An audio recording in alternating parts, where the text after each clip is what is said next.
Welcome in. It is Big Ten Today on a Monday. We are brought to you by Gatorade. Thrilled to have you with us. Dave Refson and Sammy Netling. We're going to start with softball. You and I were here on Saturday, and we were speculating about the bracket, how many Big Ten teams might make it. We got the answer. The answer is 4. Big Ten treated fairly well. Yeah, I was pleasantly surprised, I have to say, with our final seedings to get both Indiana and Penn State. It wasn't in a lot of people's projections, but to get 4 Big Ten teams sort of in this, final chapter before the conference expansion, you got to be happy as a Big Ten softball fan. No doubt. Pretty good showing for the Big Ten. Let's get to our big story and show you how it all fits together. Let's start with the Big Ten regular season champs, Northwestern. They are in the Austin, Texas regional. They open this Friday against St. Francis of Pennsylvania. Also in the Austin region is the #1 overall seed Texas, as well as Siena. It is NU's 9th bid in the last 10 tourneys. Michigan got the automatic bid to the tourney by virtue of winning the Big Ten Conference tournament. They are back after a 1-year absence. The Wolverines are in the Stillwater, Oklahoma regional. They take on Kentucky this Friday to open tournament play. Also in Stillwater, 5th seeded Oklahoma State and Northern Colorado. It is Michigan's 30th NCAA tourney appearance. Make it back-to-back appearances in the NCAA tournament for Indiana. Just the second time that's happened in school history. The Hoosiers, who were the runner-up in this year's Big Ten tournament, they are in the Columbia, Missouri regional. They will take on future Big Ten member Washington this Friday. Also in Columbia, the 7-seed Mizzou, as well as Omaha. And for the first time in 13 years, Penn State is joining the party. The Nittany Lions are in the Bryan College Station regional. They'll play Texas State to open the tournament on Friday. The two teams also played 3 games earlier in the season, with the Bobcats sweeping that series. 16th seeded Texas A&M is the highest seed in that region. So let's dive into this a little bit, Sammy. Let's start with Northwestern won the regular season. We were talking on Saturday, and the question was, would they be a 2 seed or would they be a 3 seed? The good news is they got the 2 seed. The bad news is they are opposite Texas, who's the #1 overall seed. It's a tough draw for Northwestern. Yeah, absolutely. Obviously, the Longhorns have really been, atop of the national rankings all season long, and they are so tough in both facets of the game. They have the #1 ranked offense in the country right now, and they have a ton of arms in the bullpen as well. But to even get there, they have to go through a St. Francis team that is 6th nationally in ERA. So by no means is this just a regional that's dominated by the #1 seed as well. And so I think when you're looking at how the Wildcats have fared over the past couple of weekends to finish the regular season as well as in the tournament, there have been some question marks in their bullpen right now. And so that right now I think is the area that they have to shore up, right? This is a young Wildcat team that is going to have to go on the road for a regional. Even their vets haven't had to do that. They've hosted a regional the past 2 years. So how do they reset going into what is going to be a tough place to play in Austin, Texas? You mentioned they are a young team. I do think the one positive when you look at this is their track record of recent success. Again, I realize that you have some new faces, you have some turnover, but this is a program that expects to make it to the super regionals, that expects to get through regional. How much does the notion of, hey, we've been here before, maybe not against the #1 overall seed, but this is a time of year when we typically shine. How much does that maybe help Northwestern? 100%, and I think it speaks to just the not rebuilding year that they've had, right? They have truly reloaded, and you look at what the freshmen have been able to come in and do from day one. They have had freshmen in their starting lineup in key positions since day one, game 1 of this season, and they have continued to step up to the opportunity, to the moment, right? And Emma Ray sticks out to me of just continues to get better on both sides of the ball. And so I'm excited to see how do they fare under the lights with the pressure, the highest it's ever been for them this season. That they're going to rely on those vets who have not just been to a regional, a super regional, but have played in Oklahoma City even. Right. This is a time of the year where the Wildcats right now seem to thrive no matter what kind of is going on in terms of personnel, question marks marks in the bullpen. I'm excited to see how the Wildcats play relatively fresh too, right? We haven't seen them since the quarterfinals of the Big Ten tournament. Excited to see them kick off NCAAs. Super Regionals, 3 of the last 4 times that they've been in the NCAA tournament, and as you mentioned, that also includes a trip to Oklahoma City a couple of years ago. But again, Texas 23-2 at home, and they would have to lose twice for Northwestern to get through. Michigan is back in the tourney after missing for the first time in 29 years a season ago. Thoughts on the Wolverines draw? I love this draw for them. I'm really excited.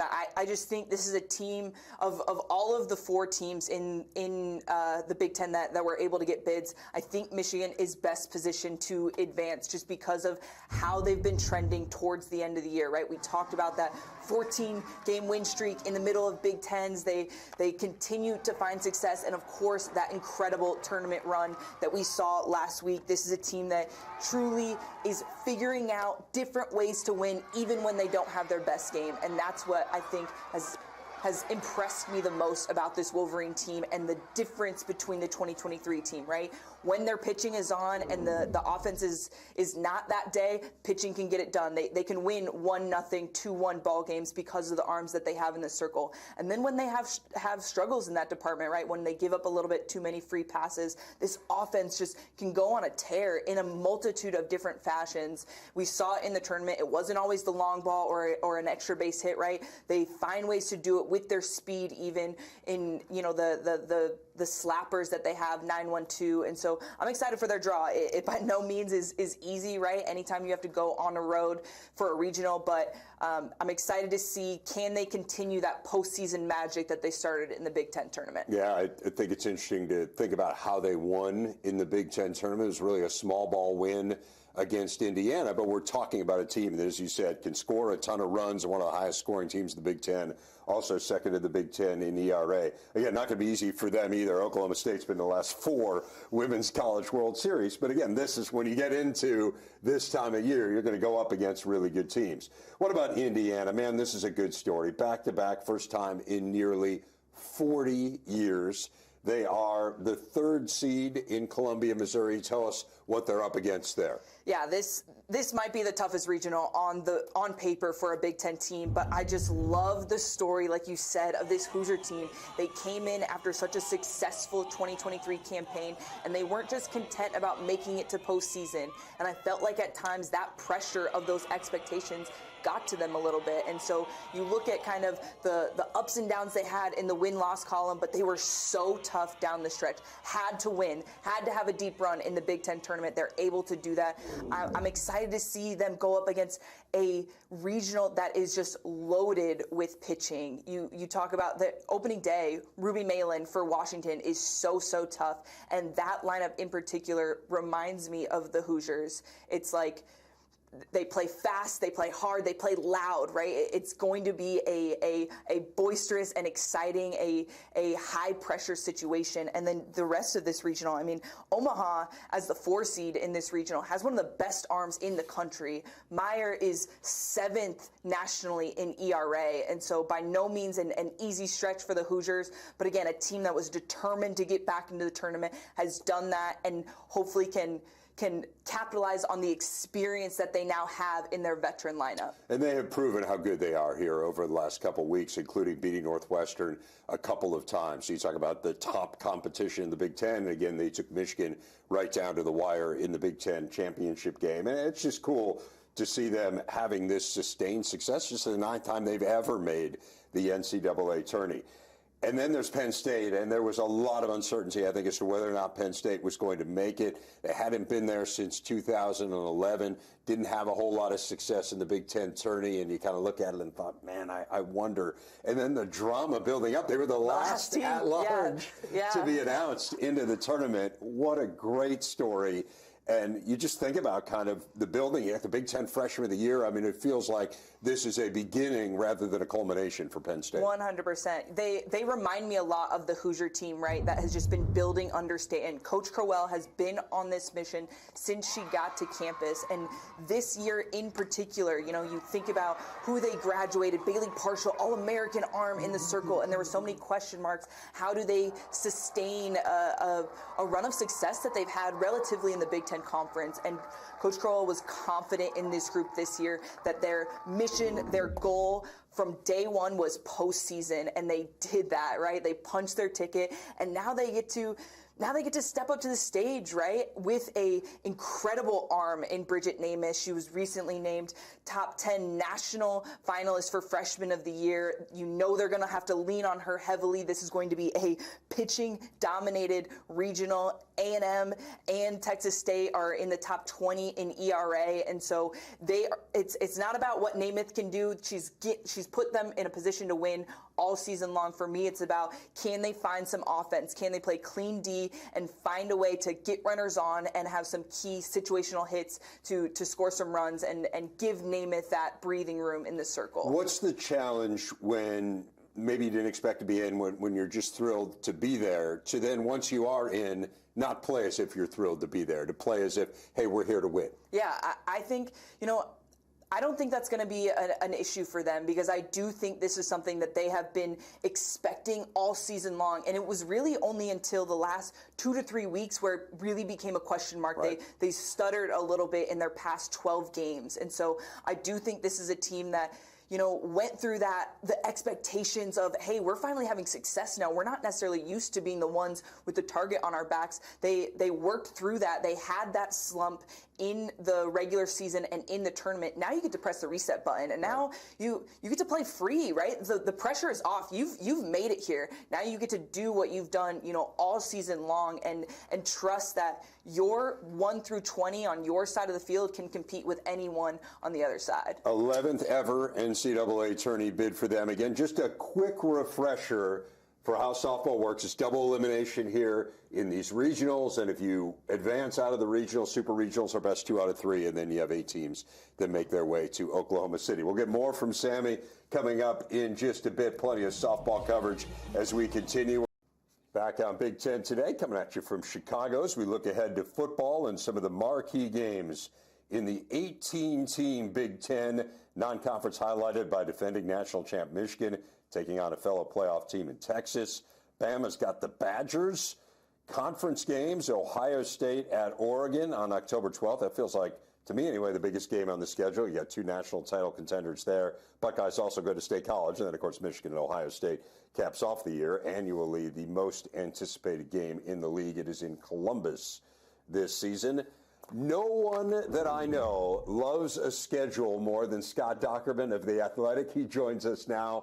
And, Scott, let's start there. Is there a Big Ten game that you're most looking forward to? Like, to me, it's Ohio State, Oregon, I think is the one that jumps out at me. How about for you? I would probably have to start Michigan and Ohio State. That's almost by default, though, for the last, 70 years that these two teams are going to be number one. And then that's easy because the Wolverines have won the last 3, and this has really got to be Ryan Day's biggest game of his career probably coming up this year. But I really like what you said there about Ohio State and Oregon on October 12th. That is really good. That's kind of what the essence of this new expansion is, getting marquee teams in front of the most eyeballs as you can. And these two teams, to me, are probably the best 2 going forward, at least this year, and both have a chance to not only make the playoff, but to have a bye in the playoff. Yeah, I guess that's where, I make the distinction. Like, to me, I think those are the 2 teams that are national championship contenders or have the best chance at competing for the national championship in the league. But yeah, we'd be foolish not to say Ohio State. Michigan is hugely anticipated every single year. So we're talking about this new 18-team universe in the Big Ten. Scott, I want to kind of bring people up to date post-spring. One of the storylines, obviously, will be new coaches. There are 6 new coaches in the Big Ten if you include David Braun at Northwestern. He was the interim a year ago, obviously the full-time head coach now. Which is the coaching transition that interests you the most?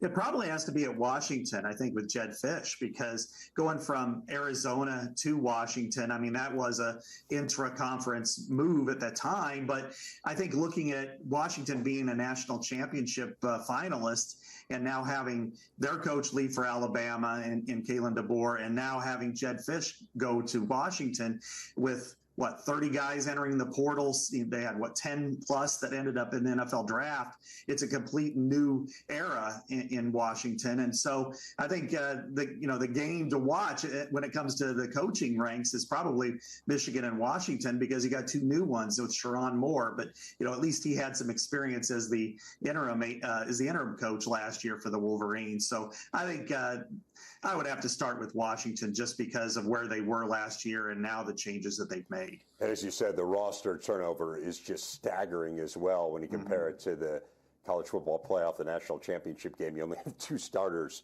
back from that team. It is just amazing. So it is a challenge for Jedd Fisch, but a lot of good stuff in place there in Seattle. We're talking about the new playoff format, 12 teams, and I think it's something that people are just starting to kind of wrap their head around. Is there a team that you believe in the Big Ten has the most pressure this year to make that 12-team field, Scott? To make the 12-team field, I think it's Penn State. Yeah. They've been close a lot over the last several years. I mean, they probably in a 12-team field probably would have made it 5 or so times since 2016, and they've been close. They have a great quarterback. They've got a good supporting cast. They may have the best defensive player in the Big Ten in Abdul Carter, who's moving to edge, but there's a lot of pressure there. You've got to get past Ohio State and Michigan. They were a proponent of scrapping divisions, not having any rivals, and now is your chance. You can break through, not even worrying about getting a Big Ten championship, but getting to the playoffs. So I think the most pressure this year just to get to a playoff has to be in Penn State. Yeah, I'm with you. And obviously you have 2 new coordinators. Tom Allen, interestingly, taking over as the defensive coordinator after Manny Diaz's departure to Duke. But yeah, I would say Penn State. I mean, I think Ohio State has to make it because they're going to come in and, for a lot of people, maybe even the preseason #1 team. And if you don't make it, given what's happened here over the last few years against Michigan as well, that turns up the pressure. But I'd be shocked if they don't make it, I think, given the roster composition there. You cover Iowa really closely. I'm interested there. They made an offensive coordinator change. Some would say it was long overdue. Tim Lester is the new OC. Just give us a sense for the Hawkeyes, a team that, as we know, made it to the Big Ten championship game a year ago, and what you've seen that's different here in the spring. It was really tough to gauge Iowa's offense this spring because their starting quarterback, Cade McNamara, is still overcoming that ACL injury from last September. And Deacon Hill, who started the majority of games, ended up entering the transfer portal. So you didn't gauge a whole lot of what they could do, but I tried to watch the other 10 guys around the quarterback, and I saw a lot more motion. I saw better spacing with the passing routes, and I saw the offensive line get vertical on Iowa's defense a little bit more often than I have in the past. I mean, that's a really good defense. It's returning just about everyone from last year. I think they have 6 guys who went back for their extra year of eligibility. So any kind of movement on that defense is going to be good for Iowa's offense. So they've got a long way to go to be respectable, but I think that they have an opportunity to be much better this year. Yeah, it's interesting, Scott. You and I have covered this league for so long, and I think everyone who's covered it, or even just fans, kind of getting out of the mindset of divisions, right? There are no divisions left in the Big Ten, but I still think in terms of, Iowa, Wisconsin, Northwestern, all these are the schools from the West that made it to the championship game multiple times. Do you think that the mindset changes now for those schools? I mean, is it even about making the championship game, or is it just about, hey, do we figure out a way to get into the 12-team playoff? Even if that doesn't mean being in the top 2 in the league, because there will certainly be, I'd be shocked if there isn't a team that makes it to the playoff that doesn't make it to the Big Ten championship game. Like, do you think that they change their mentality from, well, we're just kind of competing with these other 6 to now how do we have to approach things maybe differently, particularly offensively, when you got to be in the top 2 or top 3 in the league? I think they have to change a little bit because pretty much everybody went to like a bunker mentality in the West, which was really risk-averse offense, physical offense, great defense. And you saw that play out through the course of the last decade. Iowa, Wisconsin, Minnesota was that way. Nebraska played a really good defense last year. Northwestern has had really good spikes over the years, and Illinois changed to that style. So I think what they're going to have to do is be a little bit more focused offensively. Now, I think sometimes the teams in the West get a little bit bit maligned, and they were better than what they had shown because I think they had a higher floor, but a much lower ceiling. I do think, though, that an Iowa, Wisconsin, Minnesota, Nebraska, I think they can still have eyes for the playoff, and they should be pointing towards the playoff.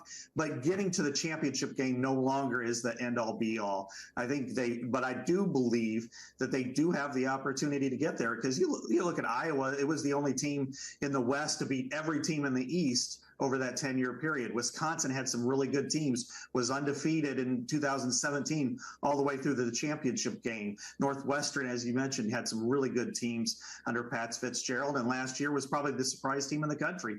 So I expect those teams to be able to compete, but probably getting to number 3 is a little more realistic than getting to number 2 or 1. Yeah, I'm with you. It's going to be fascinating to see. And again, we've seen some philosophical changes even in the offenses. Wisconsin offensively is a different team schematically than they were for years and years.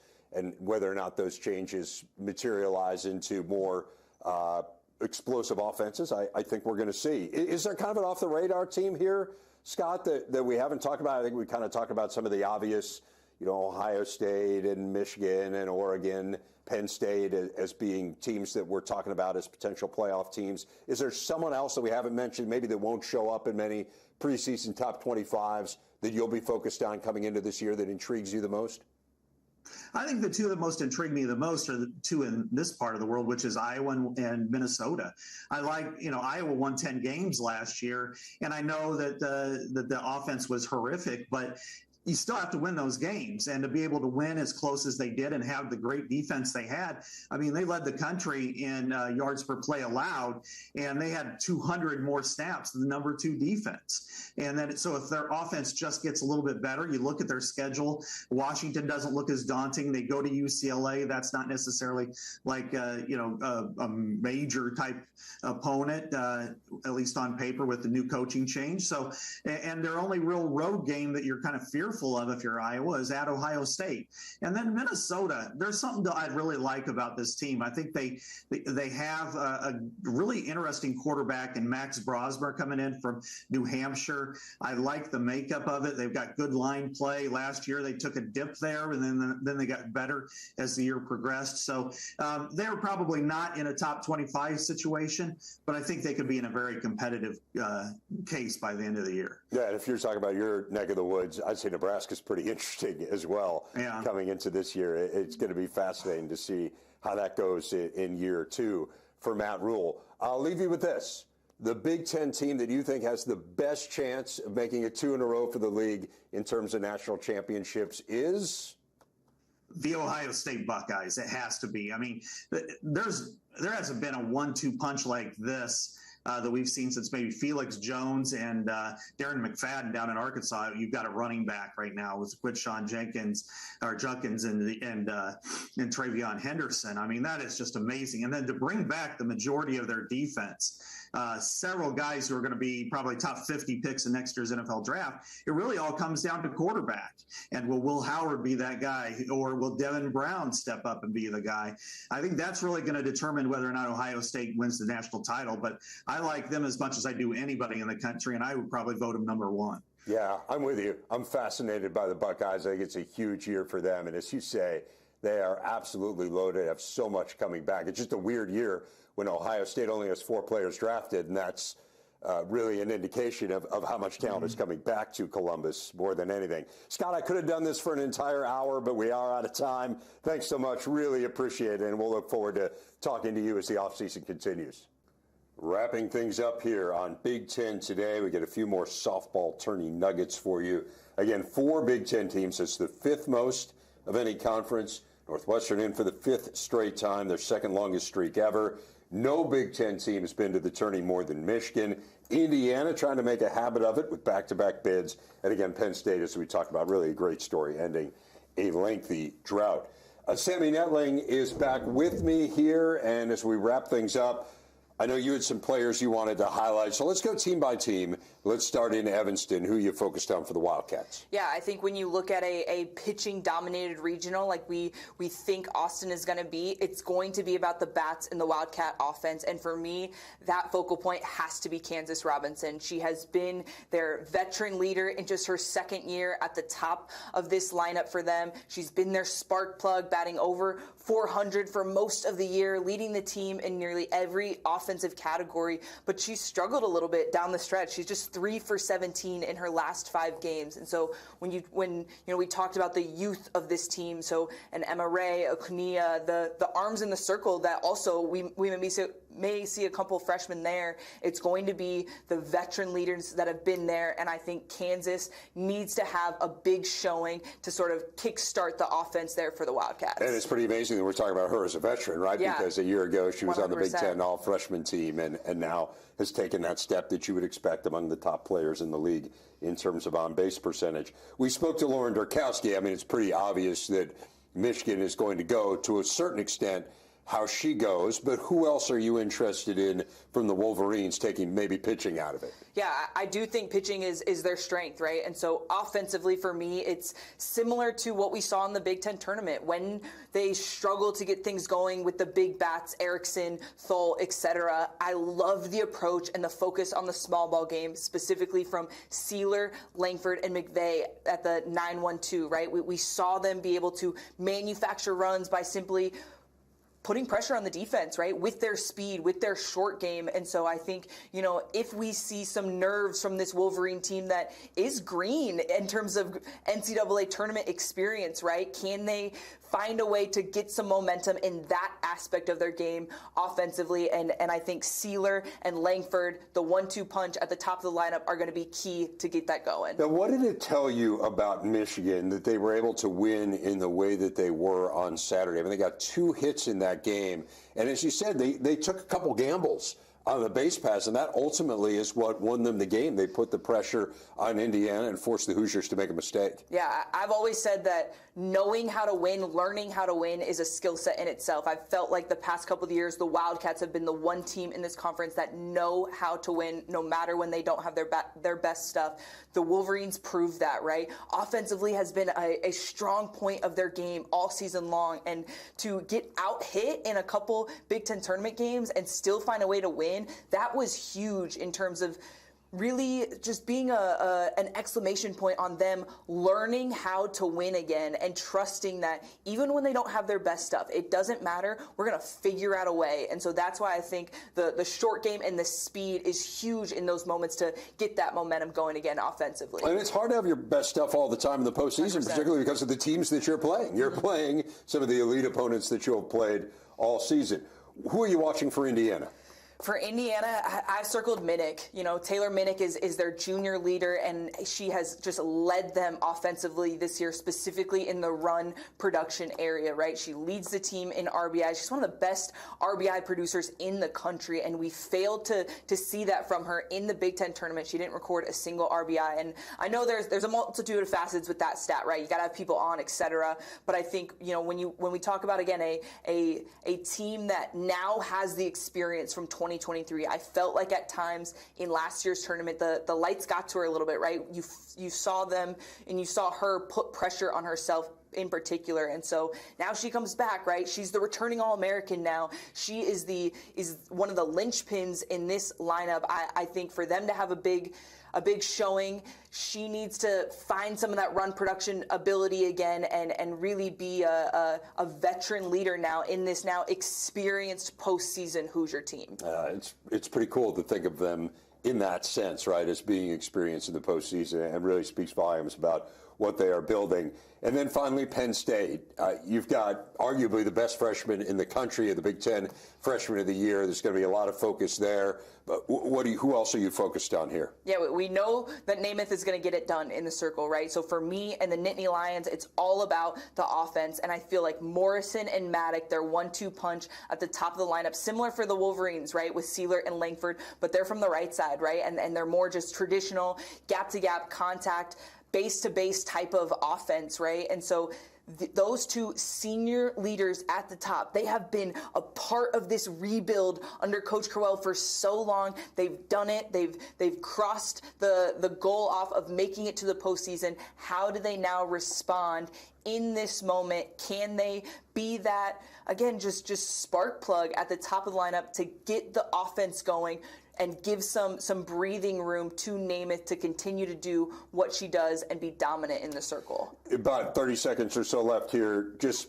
leaning on your experience, great postseason player yourself, and you had some incredible runs in your time at Northwestern. What's the biggest key as you head into the postseason? The biggest key is to not let the stage get to you, right? You look around and the stands are packed, the emotions are high, right? You've done it. You let that feed you, but don't let that be a detriment to you, right? Keep your focus, pitch by pitch, and trust your stuff. It should be a ton of fun. Again, 4 Big Ten teams head into the postseason.